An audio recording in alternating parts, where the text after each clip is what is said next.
Hey, good morning, everyone. Hi. What's up, All Mike? right.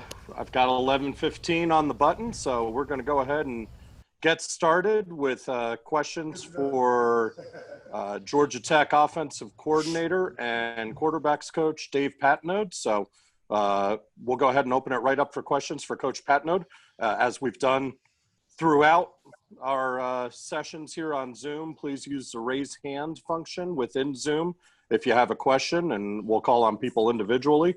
And we'll start with a question for Coach Patenaude from Rod McKenzie from 247 Sports.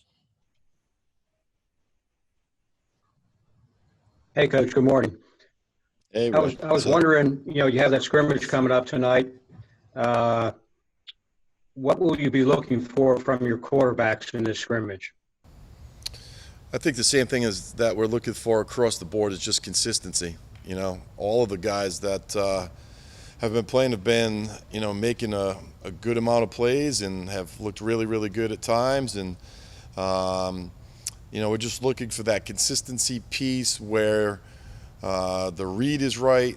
Have you protected yourself? Have you gone to the right spot? Have you thrown the ball with some energy to it and some on-target throws? Everybody has had some great throws where you'd say, wow, that was really, really a good read, a good throw. But just the consistency of being able to do that over the course of an extended practice or an extended scrimmage will give you a better idea of how you can, expect these guys to fit within the flow of a game. So it's that way across the board. Just that's what we're looking for overall. Is not just a bunch of flash plays, but the consistency of being on the right people, knowing where to go with the ball, whether it's a run or a throw, and just playing with good energy. Next up, a question from Ken Segura from the Atlanta Journal-Constitution. Hey, Dave. Appreciate your time. As you look at the season and just, game 1 to game 11, what do you see now as kind of the biggest challenge for your unit? Well, I think over the long haul, it's always going to be, whether it was this year or any other year, but maybe a little bit more because of the COVID situation, is, are you going to stay healthy? And are you going to have all of your good players, your top guys available? Are you going to have to go to some of the younger guys? And we're kind of preparing to be able to do that, trying to bring the young guys along to at least be able to play in a role situation as a young guy. I think that's going to be a concern. It's kind of an unknown, right? Like, how much is this really going to impact us moving forward? Coach Collins and the guys have done an unbelievable job of, doing the right things and maintaining the bubble that we have here and not having it really be that much of an issue. But who knows going forward how much that's going to play. That's kind of an unknown that you don't know about. And then just continuing to develop our understanding of what we're doing, and week to week it's you wipe the slate clean, and now you're playing a brand new look, and how you handle the look, how you handle their personnel, and how you handle the little tweaks that you're going to do going week to week. And then the in-game adjustments of, well, okay, they're doing this, so we need to do these things, and it's just a little bit more magnified because of the uncertainty with the COVID and how that's all going to be handled. Next question is from Kelly Quinlan from Rivals. Hey, Dave. I was curious how Jeff Sims has kind of progressed, and it seems like a lot of the guys are talking about him and kind of his step forward over the last couple of weeks. Kind of what have you seen from him? When it all goes the right way, he looks as good as anybody in the country, right? He's a beautiful looking dude, right? He's 6'4", he can sling the ball around, he's athletic. But just like any other freshman quarterback, he's young, and it's hard to expect him to be able to do all the things that you need him to do, read it the right way, understand coverage, understand the protection, and do it consistently, So that's really the thing with all the young guys that we're battling. But, You know, with Jeff, when the ball comes out of his hands, I mean, he's really athletic. The ball comes out. He's got an electric arm, and when he throws on platform and he throws with good balance and really understands where the ball should go, the ball comes out of his hands and it looks really, really good. You know, but just like any other guy, sometimes, you know, you're not so sure. You're a little bit behind. You're a step behind. You know, the ball's just behind because you're not exactly sure where the ball's going. But, you know, he's been on a steady climb. And the cool thing with him is, you know, with all of the accolades and all of the stars and all of the things that happened to him in high school, he's you know, he's a very humble kid. When he makes a mistake, he understands it. If I get after him a little bit, he doesn't go into a shell. You know, because I've always believed that my job as the quarterback coach and as a coordinator is to put as much pressure on those guys as I possibly can during the week, to get in, to get under their skin, to challenge them, to needle them, to see if they'll kind of break a little bit.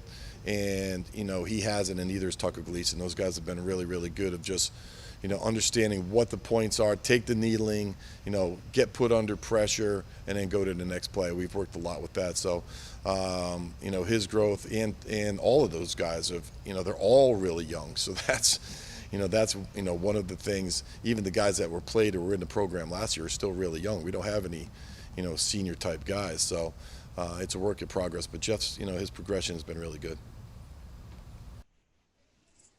Another question from Ken Segura. I guess while you're on the topic, could you just go ahead and kind of give us an update on how the other 3 quarterbacks are doing? All 4 of those guys are doing really well. They're all in the mix. They've all been taking reps with the first group. Some days they've been better than others. It's really been funny. I mean, sometimes it goes from period to period, from practice to practice. Tucker Gleason played really good in the first scrimmage that we played in, and you know, all of those guys have been in the mix, up and down, have played with both the first and second groups, have done varying good things. Other times you just shake your head and say, you know, what were you looking at? Tell me why you threw the ball there. What would this check be? What would that be? You know, tonight will be a good indication. Last weekend was a good indication of, you know, it's just a little bit more uncontrolled. You know, the guys are out of the pocket. You know, if you're out of the pocket, you better be aware, because those guys are going to come get you. So the run piece of it, the throwing out of the pocket, being able to ad lib on the run, make plays on the run, be involved really in the run game. So we're putting them under a lot of duress. We'll do that again tonight, and you know, try to continue to narrow it down. You know, there's never been, you know, in the history of college football, right, where, hey, one guy just plays, you play every snap. You know, you got to be able to develop depth. You got to be able to bring guys along. Ideally, you'd like to have one guy play every snap, but I mean, even in the best case scenarios, that doesn't happen that often. So you got to be able to bring those guys along, bring the depth along, and continue to challenge them. You know, and the cool thing about our position is that there is good depth, and every day is a challenge. You know what I mean? Every throw, every read is being evaluated, and all of those guys are getting a tremendous amount of reps. So we'll continue to pare it down. I'm not really in any hurry. I don't really worry about that stuff. I don't have a set date. Hey, we have to have a starter named by this date. I think that's all, you know, just stuff that, you know, comes and goes. And as you get closer to the game, you're going to start preparing. You'd like to get one guy ready, but, you know, I'm not in every hurry or have a set date to say we have to have a guy named right now.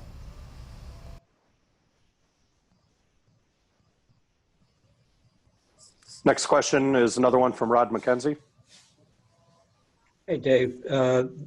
Speaking of the quarterbacks, the guys that are throwing to, which of those receivers or even running backs have caught your attention in the passing game? Well, I mean, you know, the older receivers all have a really, really good feel for what we're doing.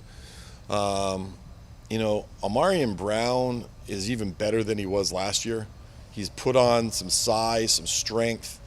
He understands the game more. He understands how to set people up. He understands coverage a lot better. He's playing at a very, very high level. I don't think that there's going to be very many guys across the country that are going to be more explosive than him. He's very fast, but now he doesn't get rerouted as easily. He's put strength on, and he knows how to manipulate coverage a lot better. My man Camp on the outside is a tough matchup because he's just so strong on the outside and has been able to body people up and hold people off. He's played very well. Malachi Carter's played really well. Marquez Ezard has played well. So, I mean, you have a group of 4 or 5 guys. PJ Harris has gotten a lot more reps, moving him around. He's a bigger body, so we played him a bunch in the slot also. So you could see 5 or 6 guys in and out of the lineup, and Adonicus Sanders has done the same also. So all of those guys have made plays for us. They understand what they're doing, and they're becoming much more comfortable in what we're doing. And really, it's the understanding of how defenses are trying to play them, whether it's a press corner or where's the safety going? Are they doubling, that type of thing, and just being able to find the dead spots in the zone. So we're a lot more adept in the pass game, just from an understanding standpoint than we've been. The running backs have been great. I mean, you'll see those guys used heavily in the pass game, and it's a tough matchup when you get those guys out in space. It's kind of a long handoff, just spin the ball out to them, get them in a one-on-one matchup. I've always said that one of the hardest things to do in football is to tackle in the open field, and those guys are really slippery. So you'll see a lot of that, and the running backs being attached to the pass game pretty heavily. Time for a couple more for Coach Patenaude, beginning with Michael Cunningham from the AJC. Yes, Coach. Last season, both you and Coach Collins have said pretty consistently that the offensive line had the biggest transition of all the groups because of the obviously the big change in style. Do you have a feel yet of where that group is at this point of the preseason? Yes, I mean, when you look at us, I know Coach has alluded to it in the past in some of his interviews, but we're just so much bigger. We're taller, we're girthier, which is tough out, because a couple of our quarterbacks are barely 6 foot, you know what I mean? So now you're looking, around guys that are 6'4", 6'5" in the pocket is like, okay, I love it, but they're bigger, they're stronger, they understand more. Just from a physical standpoint, adding, a transfer, Ryan has been unbelievable at right guard. He's really solidified that spot. He's a veteran guy. The guys are older. They know more. Sometimes just, simple twist pickup and blitz adjustments, they just hadn't seen it. They just didn't understand it. They hadn't seen enough reps of it. Brent's an unbelievable offensive line coach. He's got those guys playing at a high level. Our first 5 or 6 guys are really good.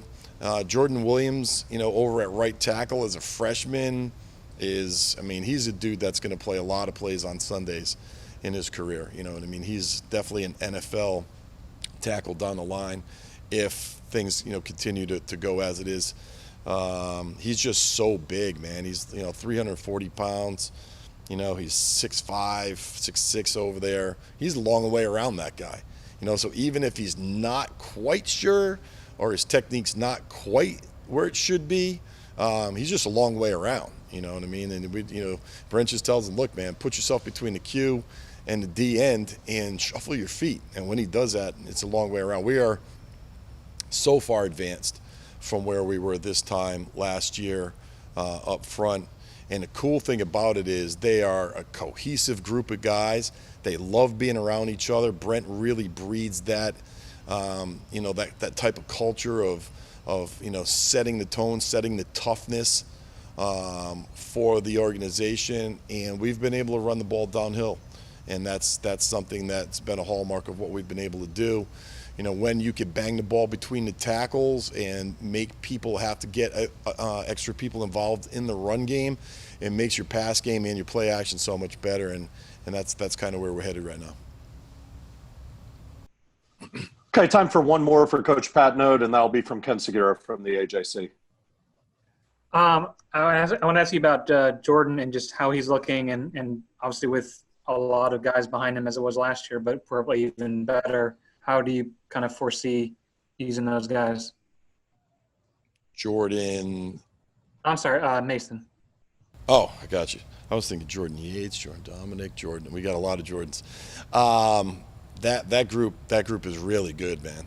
Like, I don't see everybody, but I'm not trading anybody. It's 3 guys for our top 3 guys. JP Mason, he's just got a great feel for what we're doing. He's downhill, he's bigger, he's in great shape, he's strong. You know, his thing last year was that he was able to make people miss, right? He had like one of the highest miss rates in the country last year, breaking tackles, so he's really good at that. You're going to be really excited with what Jemias Griffin is doing. I mean, his understanding of football is so much better, and he's in unbelievable shape. He used that opportunity during the offseason. He really worked hard. He's in tremendous shape. He's always been thick and tough. He's gotten so much faster and so much more explosive. I really look forward to him. And then the young boy, that, you know, if there's 5 guys in the country that are freshmen that are better than him, I'd love to be able to watch those guys play too, because he's really exciting with the ball in his hands, and he's great out of the backfield.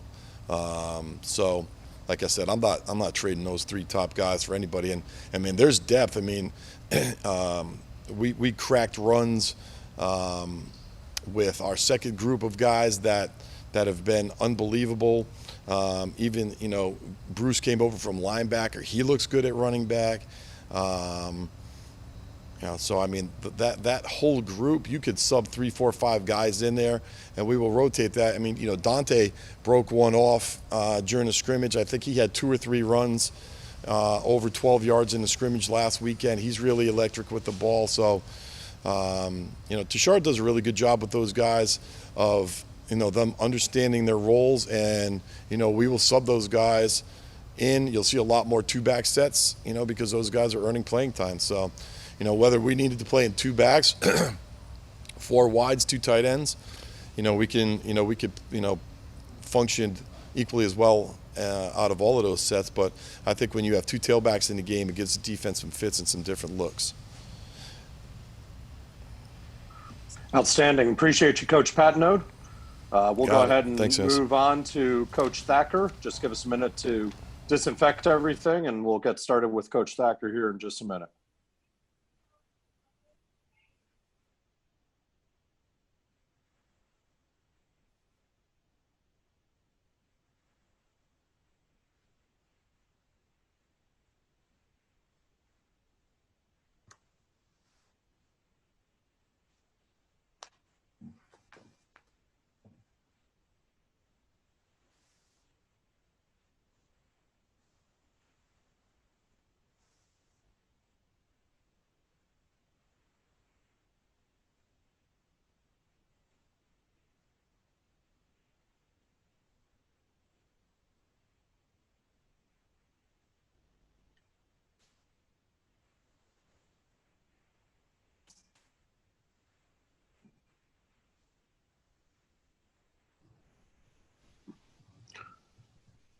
Okay.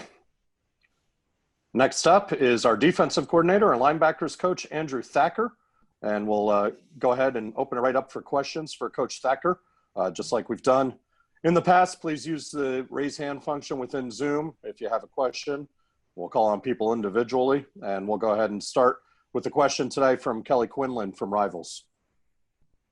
Hey, Andrew. I was curious kind of how the linebacker situation looks, and you have 2 freshmen there and maybe some other guys you're kind of mixing in.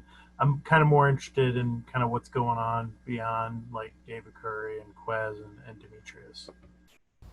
Cool. Tonight we'll be telling. What's up, Kelly? How you doing, man? Rod, I've got to always get on my guys. You've only got half your face in the screen, so I've got to get on my players when we're on a Zoom call. So make sure you're up right there. But great to see you guys in a virtual setting. Miss seeing you guys in person. Linebacker situation, I would be remiss if I didn't talk about. You mentioned David Curry, Quez Jackson, and Demetrius Knight. Those guys obviously have game reps, and those things are irreplaceable. So those guys are using all of the experience that they have, parlaying that into a sizable OTA and fall practice. We've had more time to prepare for our first game than ever, and they've taken advantage of that and had a mature approach. So I just don't want to be remiss and not say that those guys have not improved and gotten better relative to what they were playing at a high level. Specifically Demetrius, where linebacker was new to him coming into this past season, and just all of the tools and traits that takes time to learn over time, and then just again the development of Quez Jackson, and not taking David Curry for granted, which I often do because he's so solid and so locked in. Behind that, competition is king. I know that's cheesy and cliche within our program, but that is a pillar, and tonight will be very telling.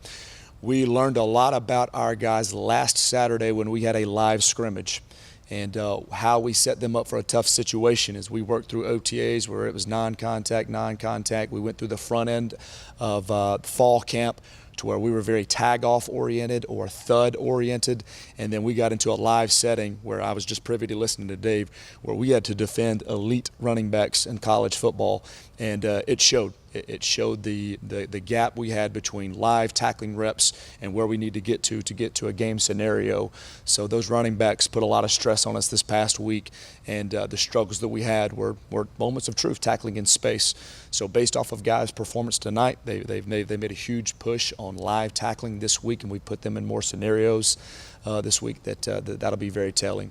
Jerry Howard has been over in the room, and again, he wears 5 for a reason. His approach, his off-the-field approach, his leadership, irregardless of his role on the depth chart, is huge within our program. His special teams value is huge.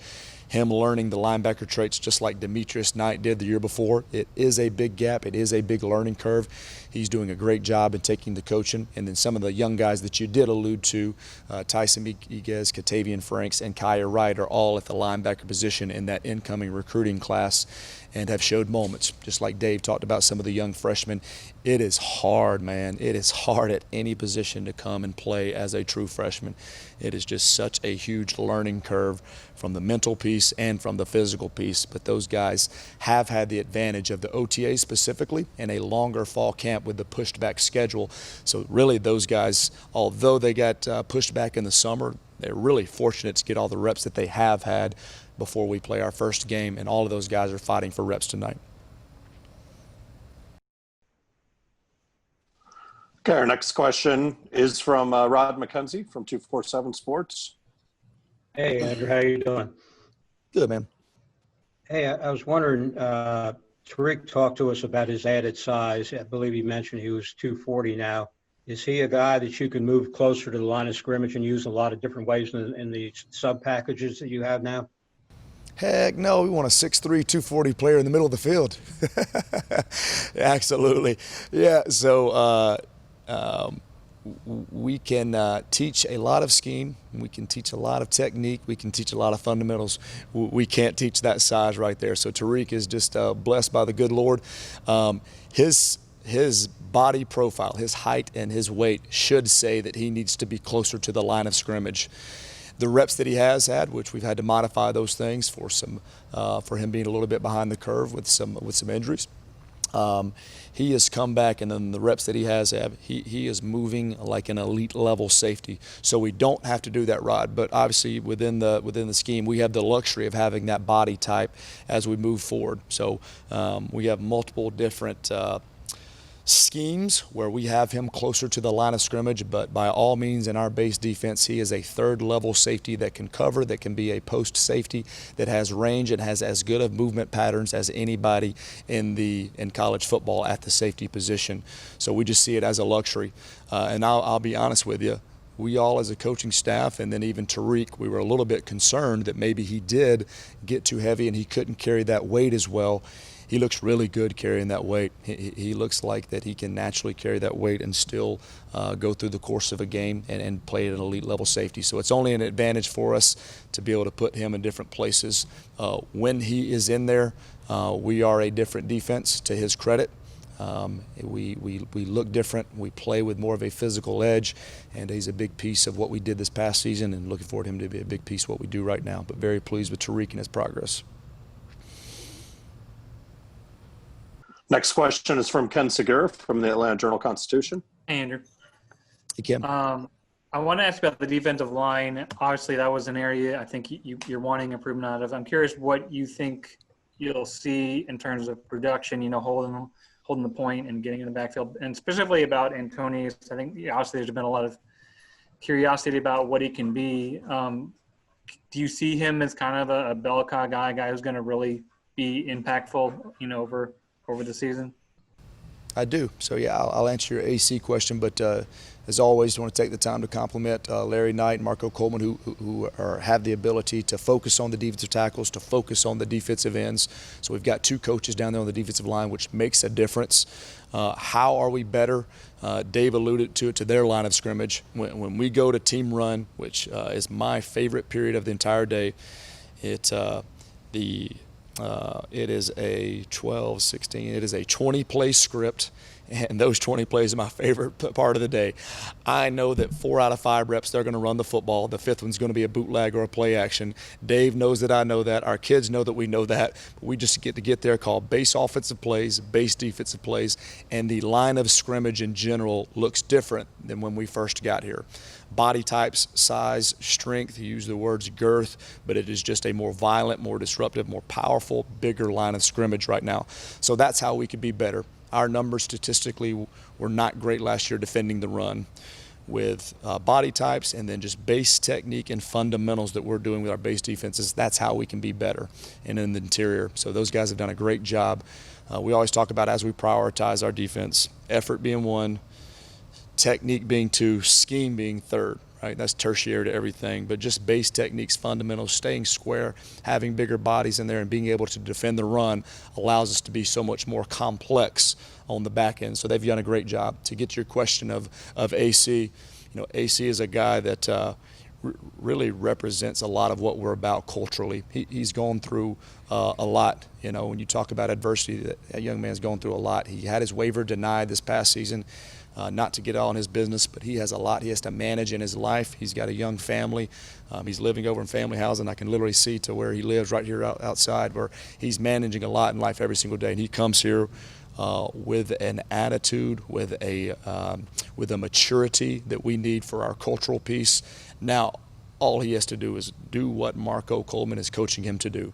He has size, he has power, he has pass rush ability, know his strengths and do his job, and he gives us an outside defensive end 5 technique that allows us to be firm, that allows us to be physical, that allows us to set edges in our base defense. That's at the line of scrimmage where we had some youth and we had some guys with lighter bodies this past season that helps us be better. Then we can go to all the other stuff where he talks about production and TFLs and pass rush. That's secondary for Antonius Clayton. Him base techniquing, having him on 1st and 2nd downs, being heavy-handed, having strong edges makes us a better defense. So very pleased with his mindset, his mature approach, and then where he's at physically.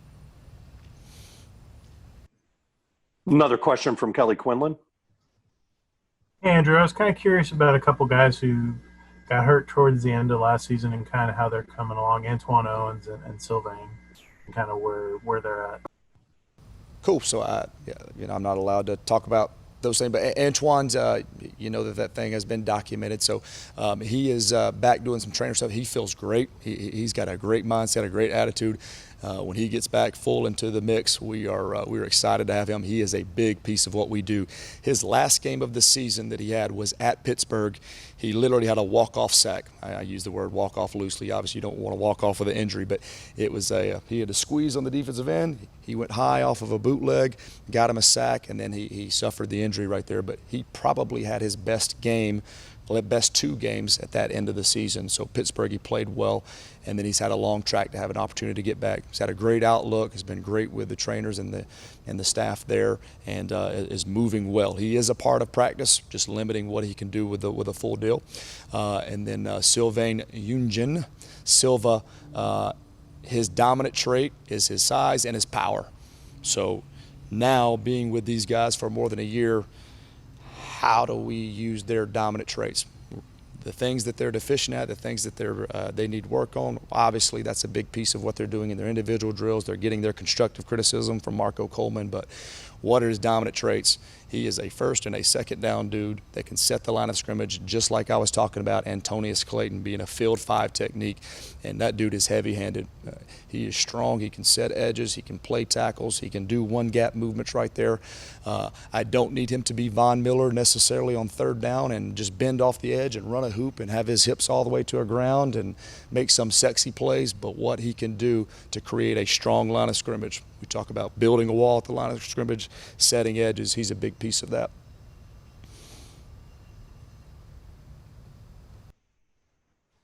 Another question from Rod McKenzie. And, in the secondary, everyone knows about the Swillings and the Carpenters and the Wanyes, the Maris, and so forth. 2 of the names we've heard a lot about, Wesley Walker and Tobias Oliver. What are you seeing from those 2 guys? Cool. I see progress every single day, which is our mission. How do we get a little bit better every single day? T.O., just like I talked about those other guys, the Jerry Howards, the Demetrius Knights, it's a big learning curve. He has all of the tools. I heard Coach Collins say it. He has NFL tools at that position. But then you get there, and every single rep is incredibly valuable. It's a bridge to gap right there once you get into live reps. All of the movement traits that you need to be an elite corner, he has it. The mentality, he has it. The competitiveness, he has it. The off-field study and desire to be coached, he has it. Now it's just reps are unbelievably valuable. And again, that's where OTAs helped us. Although he missed, we got through 6 practices of the spring, the OTAs where the back end was able to get more live reps than we were physical contact on the interior were gold for him. So really like where he's at. He is as conscientious of a football player as we have on the defense in terms of wanting to be coached and wanting to be critiqued, and that's a culture that him and Trey and Zamari and that room has built, which is really cool for us. But now it's very simple things that he has to improve. It's releases from when he's in press. It's eye control, eye discipline on every single play, because it's not athleticism. Right? It's not the ability to play the technique. It's just discipline and then just experience at that position. But he is going to help us in a lot of ways, and he has made plays, which is the goal in football. You talked about Wesley Walker. At the end of the season, Wesley Walker was a freshman. We were able to maintain his red shirt. He still has 4 years left of eligibility, but we were able to get him in some scenarios on special teams, and then late in the season in those last 4 games where he had some live reps. So those are invaluable. Now he's playing multiple positions. He's played free safety, strong safety, nickel, and he has a way of showing up. He has DB movement traits, corner movement traits. Now it's been his size and his physical nature that's really taken over, and he's made some plays at that nickel position in the run fits, being a violent blitzer, not just in the coverage piece, which was already his dominant trait. But I believe I heard Coach Collins mention it, but he's a guy you watch practice and he just kind of moves at a different rate than some guys on the screen, and he's just showing up. He catches your eye on the screen. So really pleased with Wesley. Now it's just, making sure that I don't have a freshman mentality. I've been here. I'm going to my 2nd season. I had the opportunity to redshirt, sneak a few games in there. Now just the maturity and the practice discipline, like we talked about with T.O. and his approach every single day. Time for a couple more for Coach Thacker. We'll start with one from Kelly Quinlan. Coach, I was just kind of curious about the approach, I guess, with the defense this year and kind of the unknown factor. You guys already play a lot of guys, but does that kind of change how you approach maybe getting ready in practice and scout teams and that kind of thing if the unknown factor of maybe guy testing positive and being bounced out? Sure. So I've actually thought about that a lot lately. There is we see ourselves as having the newer age model where we're having to defend so many plays, and then in the top end of our schedule, we have some teams that they want to have the play count up. The UCFs of the world, the Syracuses of the world, and even for that matter, Florida State, what Memphis was this past season with Norvell. So we don't have an A defense that's got to go out there and go defend upwards of 80 to 90 plays. It's impossible. You're setting your kids up for failure. There's also that other end of the spectrum to where you want continuity, you want cohesion with your defense. You want guys to play beside each other every day and to have confidence. In that regard, you want an A defense. You want ones to be out there so they have confidence and trust in each other. You don't want to be defending. You don't want to have a bunch of players play because you're defending so many snaps because you're not getting off the field. So certainly there's those two spectrums. There's that balance right there. So we're fighting to have cohesion. I know you guys have asked this question before, but with all of the new protocols, with the socially distancing, with the way that we practice, we're trying to keep people apart, we're trying to separate people, you're trying to create cohesion, and there's barriers in the way. There's barriers to playing so many different combinations, but we feel convicted that it's the right thing to have multiple lineups every single day. Again, we talk about the above the line. It sounds like it's just coach speak, but that is literally a part of our culture, a part of the way in which we think.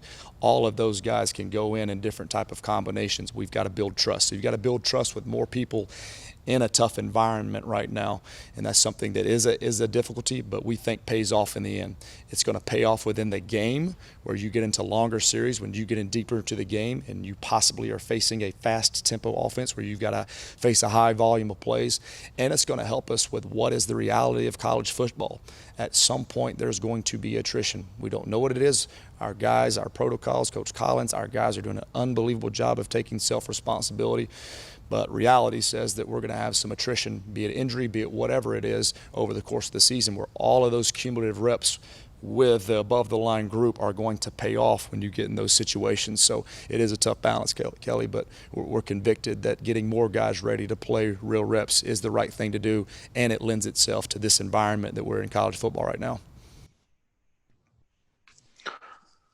Okay, we'll wrap up with one more from Ken Segura from the AJC. I was curious, at cornerback, you obviously have a lot of guys that, have played and done some things, but I'm curious who's kind of stood out in terms of just their consistency. I'm sure starting with Trey, but kind of how does that look over there? Yeah, so similar to the linebackers tonight, I'd love to answer that question on Monday, Ken, because tonight the young guys are going to get so many reps, and when I say young guys, T.O. relative to that position is in that young guys category in terms of volume of reps.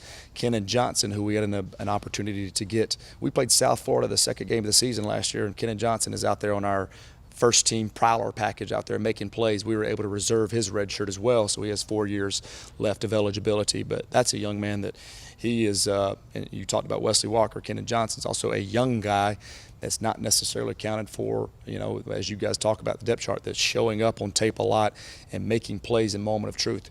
He made multiple plays with the ball at the moment of truth in the air this past week. And then we've got guys like Trey, like Zamari, and even Spider Sims, who had a bigger role towards the second part of the season last year in his freshman season, that have the volume of reps, and now they're only improving and stacking days every single day.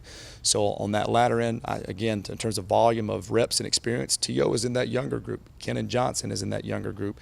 And then we've got the young freshmen, Miles and Jalen Huff and Jordan Huff, that also are high-level ACC players that will have an opportunity to go out and compete and finish and make plays tonight. Okay, well, that'll wrap it up for Coach Thacker. Coach, thank you very much for your time. And media, thank you guys for joining us today.